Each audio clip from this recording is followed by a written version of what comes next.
नमस्कार दोस्तों, स्वागत है आप सभी का किंग कैजुअल एकेडमी की ऑनलाइन क्लासेस में। हम लोग कर रहे थे पार्ट्स ऑफ स्पीच। कितने प्रकार के पार्ट्स ऑफ स्पीच होते हैं? 8 प्रकार के पार्ट्स ऑफ स्पीच होते हैं। There are 8 parts of speech. इनके अंदर हम लोगों ने noun, pronoun, adjective, verb, adverb और प्रीपोजिशन कंप्लीट कर लिए थे। उसके बाद हमने शुरू किया था कंजंक्शन। कंजंक्शन का एक पार्ट हम पहले भी कर चुके हैं। कंजंक्शंस को हमने कई पार्टों में डिवाइड किया है। क्यों? क्योंकि कंजंक्शन बहुत लंबा टॉपिक है, तो छोटे छोटे पार्ट्स में जब हम डिवाइड करते हैं तो हमें समझाने में और आपको समझने में आसानी होती है। तो जो हमने पहले पार्ट कर लिया है उसका जो लिंक है आपको डिस्क्रिप्शन में मिल जाएगा, या फिर आप प्लेलिस्ट में जाके स्टेप बाय स्टेप हर एक लेसन को आप समझ सकते हैं, हर एक टॉपिक को आप समझ सकते हैं। ठीक है, तो चलिए शुरू करते हैं आज का जो पार्ट्स ऑफ स्पीच है, कंजंक्शन। शुरू करने से पहले उसका एक छोटा सा रिवीजन कर लेते हैं। कंजंक्शन होता क्या है? जो कंजंक्शन होता है हमने पहले भी पढ़ा था। कंजंक्शन एक वर्ड से बना है जिसको इंग्लिश में कहते हैं कंजॉइन। और इस वर्ड का मीनिंग क्या होता है बताइए, जिन्होंने पहले देखा है। इसका मतलब होता है टू ज्वाइन टुगेदर, चीजों को आपस में जोड़ना। जैसे लैपटॉप के साथ ये माइक जोड़ा हुआ है मैंने, इसे कहते हैं कंजॉइन, जोड़ना। ठीक है, तो दो वस्तुओं को जोड़ना। दो पेज आपने जोड़ दिए, बीच में फेविकोल लगा दिया, that is called also called conjoin. ठीक है, तो उसको जोड़ना हो गया कंजॉइन। इंग्लिश में कहाँ काम आता है? जब हम दो वर्ड्स और सेंटेंसेस को जोड़ते हैं। दो वर्ड्स को जोड़ो या दो सेंटेंसेस को जोड़ो, दैट इज ऑल्सो कॉल्ड कंजॉइन। लेकिन जब आप दो पेपर को चिपकाओगे तो किसका इस्तेमाल करोगे? गोंद का, फेविकोल का। ठीक है, लेकिन जब आप दो वर्ड्स को जोड़ोगे तो क्या आप फेविकोल लगाओगे? नहीं लगाओगे। या दो सेंटेंसेस को जोड़ोगे तो आप फेविकोल लगाओगे? नहीं लगाओगे। उन दोनों को जोड़ने के लिए आप एक वर्ड का इस्तेमाल करोगे। उस वर्ड को हम कहते हैं कंजंक्शन। क्या कहते हैं? कंजंक्शन। तो कंजंक्शंस हमने पिछली क्लास में काफी कर लिए थे, प्लीज उस वीडियो को भी देख लीजिए। उसके बाद जो आज कंजंक्शंस हम टारगेट करेंगे, ठीक है, वो एग्जाम के फेवरेट कंजंक्शंस हैं। दो, अल दो और इवन दो। ठीक है, एग्जाम में एरर वाले क्वेश्चन में आते हैं। जिन्होंने पहले एग्जाम्स दिए हुए हैं, कॉम्पिटिटिव एग्जाम्स दिए हैं, उन्हें ये क्वेश्चन काफी बार मिला होगा। ठीक है, इन तीनों के जोड़ीदार हैं। कौन कौन है? येट, स्टिल और बट। पर किसके साथ कौन सा लगेगा ये रूल आपको पता होना चाहिए, क्योंकि जब ये सेंटेंस में आते हैं तो ये सारे ही ठीक लगते हैं। भैया ये भी ठीक है, ये भी ठीक है, ये भी ठीक है। आपको पता है एग्जामिनर्स ऐसे क्वेश्चन डालता है, लेकिन आपको रूल्स पता होने चाहिए किसके साथ कौन सा लगेगा और किसके साथ कौन सा नहीं लगेगा। उसके बाद हम करेंगे सो, देयरफॉर और सो दैट। आज हम इन कंजंक्शंस को करेंगे। थोड़े हैं लेकिन अच्छे से समझेंगे। ठीक है, चलिए शुरू करते हैं बिना देर किए। तो जैसे कि अल्दो, दो और इवन दो को पहले लेते हैं। इन तीनों का मतलब हिंदी में आता है हालांकि। क्या आता है? हालांकि।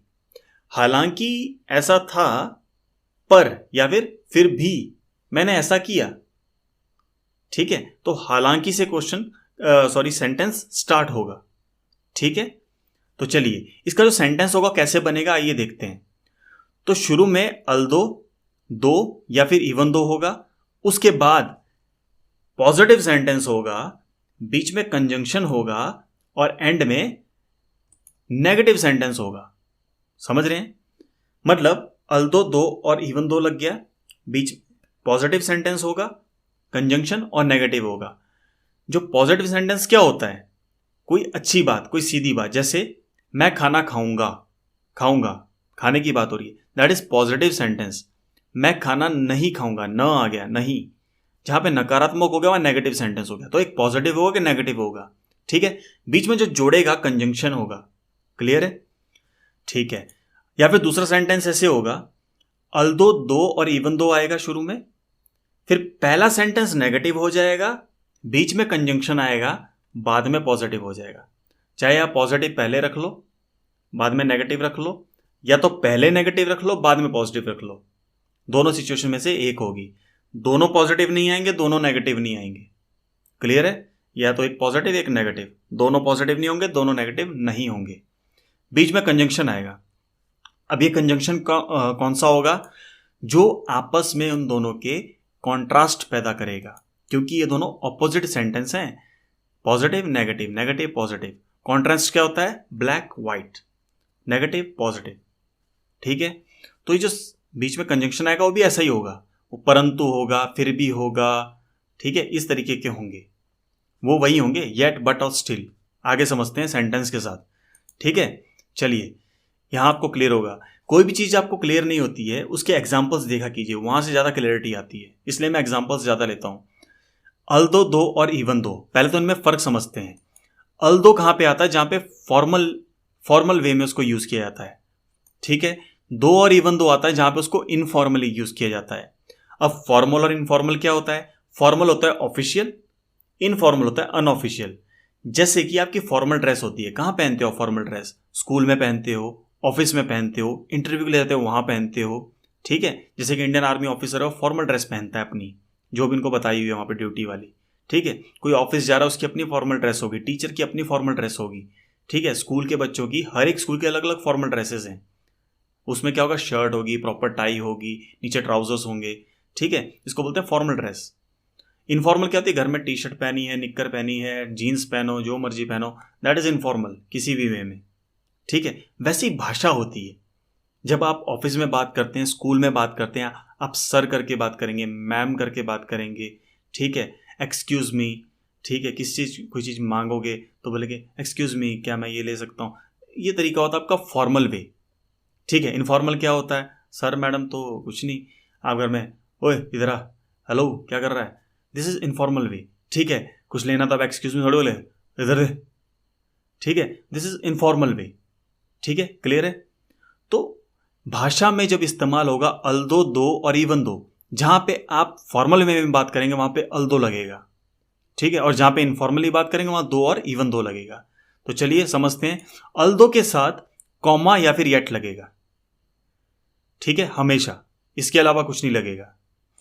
दो के साथ और इवन दो के साथ कॉमा, येट, बट और स्टिल भी लग सकते हैं। कॉमा और येट तो लगेगा, बट और स्टिल भी लग सकते हैं, ठीक है। क्लियर है? चलिए एग्जांपल लेते हैं। जैसे अल्दो का, अल्दो ही इज यंग, हालांकि वो जवान है। अब जवान यानी बहुत जवान है, मतलब 20 साल का, 19 साल का होगा, जवान लड़का होगा, अभी पढ़ने की उम्र है। ही इज इंडिपेंडेंट, तब भी वो इंडिपेंडेंट है, ठीक है। जवान है, उस टाइम पे उसका पढ़ाई की उम्र है, लेकिन फिर भी वो इंडिपेंडेंट है, मतलब वो कमा रहा है, ठीक है, अपना खर्चा खुद उठा रहा है। क्लियर है? चलिए दूसरा एग्जांपल लेते हैं। Although he is young yet, yet आ गया, फिर भी वो इंडिपेंडेंट है। हालांकि वो जवान है, फिर भी वो इंडिपेंडेंट है। तो दोनों चीज़ें कॉन्ट्रास्ट में है, ये अलग बोल रहा है, ये अलग बोल रहा है। इतने जवान लड़के के पास इतना पैसा नहीं होगा कि वो अपना खर्चा उठा सके, बट कुछ लोग होते हैं जो अपना खर्चा तब भी उठा लेते हैं, तो इसलिए वहां पे येट आता है, ठीक है। सेकंड एग्जांपल लेते हैं। ऑल्दो ही इज इल, हालांकि वो बीमार है। बीमार होना क्या हो गया? नेगेटिव सेंटेंस हो गया, ठीक है। He is ready to play, ready to play, खेलने को तैयार है, वो एक पॉजिटिव सेंटेंस है, तो वो क्या हो गया? कॉन्ट्रास्ट हो गया, एक नेगेटिव एक पॉजिटिव। आप बीच में कॉमा लगा सकते हैं या फिर आप येट लगा सकते हैं। ऑल्दो ही इज इल, हालांकि वो बीमार है, फिर भी वो खेलने को तैयार है। क्लियर है? उसके बाद आता है दो द प्लेस वॉज गुड, हालांकि जो जगह थी वो अच्छी थी, बट या फिर comma we had a bad day, पर हमारा दिन खराब था, ठीक है। इसको आप कैसे जोड़ सकते हो? Though the place was good, हालांकि जगह अच्छी थी, फिर भी क्या था? दिन हमारा खराब था। अब इसकी आप बट भी लगा सकते हो। Though the place was good but we had a bad day, हालांकि जगह अच्छी थी परंतु हमारा दिन खराब था। बट का मतलब होता है परंतु। Though the place was good still we had a bad day, हालांकि जगह अच्छी थी, स्टिल का मतलब होता है फिर भी हमारा दिन खराब था, ठीक है। तो जगह अच्छी थी पॉजिटिव सेंटेंस, दिन खराब था नेगेटिव सेंटेंस, बीच में जोड़ दिया येट ने, बट ने, स्टिल ने। कब? जब दो आएगा शुरू में, ठीक है। नेक्स्ट एग्जांपल, दो ही वॉज फिट, हालांकि वो फिट था, ठीक है। फिट होना क्या हो गया? Positive sentence. He refuse to play, उसने खेलने से मना कर दिया, तो बीच में कॉमा आ गया, पहला तो आ गया कॉमा, दूसरा यूज हो जाएगा येट, फिर भी उसने खेलने से मना कर दिया। उसके बाद आएगा बट, परंतु उसने खेलने से मना कर दिया, वो फिट था परंतु उसने खेलने से मना कर दिया। लास्ट, हालांकि वो फिट था फिर भी उसने खेलने से मना कर दिया, ठीक है। एक पॉजिटिव एक नेगेटिव। क्लियर हो गया? चलिए इवन दो आ गया। Even though we helped him, हालांकि हमने उसकी मदद की, ठीक है, ही डिडंट पास, फिर भी वो पास नहीं हुआ। ठीक है, कॉमा आ सकता है, येट आ जाएगा, फिर भी वो पास नहीं हुआ। Even though we helped him, हालांकि हमने उसकी मदद की परंतु वो पास नहीं हुआ। उसके बाद स्टिल लगा लो, हालांकि हमने उसकी मदद की फिर भी वो पास नहीं हुआ, स्टिल ही डिडंट पास। ठीक है, हेल्प की positive, he didn't pass negative, वो पास नहीं हुआ। बीच में कंजंक्शन, कौन सा कंजंक्शन? जो कॉन्ट्रास्ट पैदा करते हैं, येट बट स्टिल।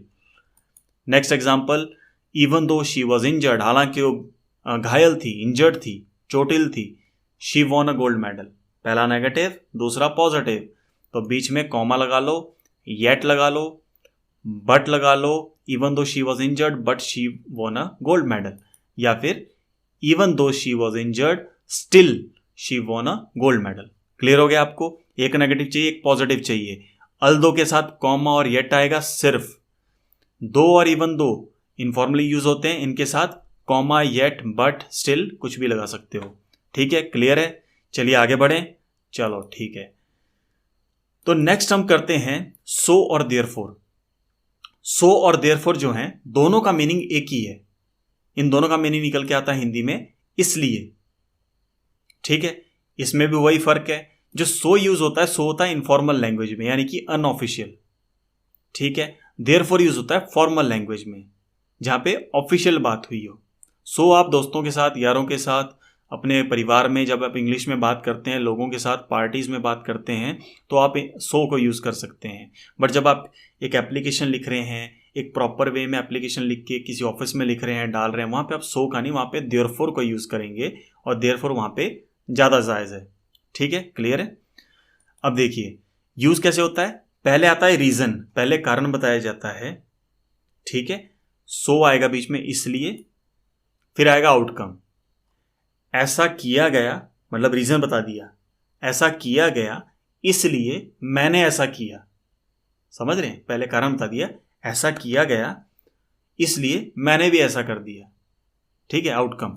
वैसे ही देयरफॉर में यूज होगा, बस इनका यूज है इनफॉर्मल और फॉर्मल। ठीक है, पहले रीजन आएगा, उसने मेरी कॉपी फाड़ी, देयरफॉर मैंने भी उसकी कॉपी फाड़ दी। ठीक है, तो रीजन आया पहले, फिर बाद में आउटकम आया, उसने ऐसा किया इसलिए मैंने ऐसे कर दिया। क्लियर है? चलिए ठीक है, एग्जाम्पल के साथ इसको समझते हैं। जैसे कि सो और देयरफॉर के एग्जाम्पल्स लेते हैं अलग अलग। He was not feeling well, वो अच्छा फील नहीं कर रहा था, ये रीजन है। ठीक है, सो इसलिए he didn't attend the party, इसलिए उसने पार्टी अटेंड नहीं की। दूसरा क्या गया? आउटकम। रीजन क्या था? बीच में सो हुआ, इसलिए उसने ऐसा किया, उसने पार्टी अटेंड नहीं की। ठीक है, example, no one wished him happy birthday, किसी ने उसको हैप्पी बर्थडे विश नहीं किया। सो यानी कि इसलिए, ही वॉज एंग्री, वो गुस्से में था। फिर एग्जाम्पल लेते हैं और देयरफॉर का, शी रोट गुड आंसर्स, ये देखो ऑफिशियल है, स्कूल की बात हो रही है ना। शी रोट गुड आंसर्स, उसने अच्छे आंसर्स लिखे।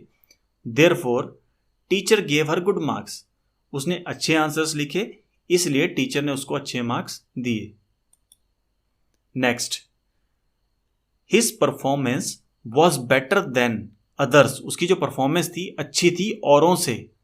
देयरफॉर यानी कि इसलिए, ही वॉज सिलेक्टेड, वो सिलेक्ट हुआ। ठीक है, क्लियर है? मान लीजिए डांस कंपटीशन है, उसने अच्छी परफॉर्मेंस दी औरों से, इसलिए वो सिलेक्ट हो गया।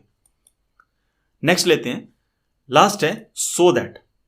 सो दैट का मतलब हिंदी में निकल के आता है ताकि।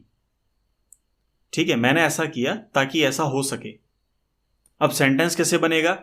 पहले आएगी प्रिकॉशन, मैंने ऐसा किया, मैंने दवाई खाई ताकि मैं ठीक हो सकूं, तो पहले प्रिकॉशन आएगी, दवाई खाई, सो दैट ताकि, बाद में आएगी आउटकम, मैं ठीक हो सकूं, क्योंकि दवाई खाओगे तो क्या होंगे? ठीक होंगे। ठीक है, क्लियर है? चलिए एग्जाम्पल लेते हैं। ही प्रैक्टिस्ड हार्ड, उसने प्रैक्टिस हार्ड की, बहुत मेहनत की उसने। सो दैट ताकि, ही कैन विन, वो जीत सके।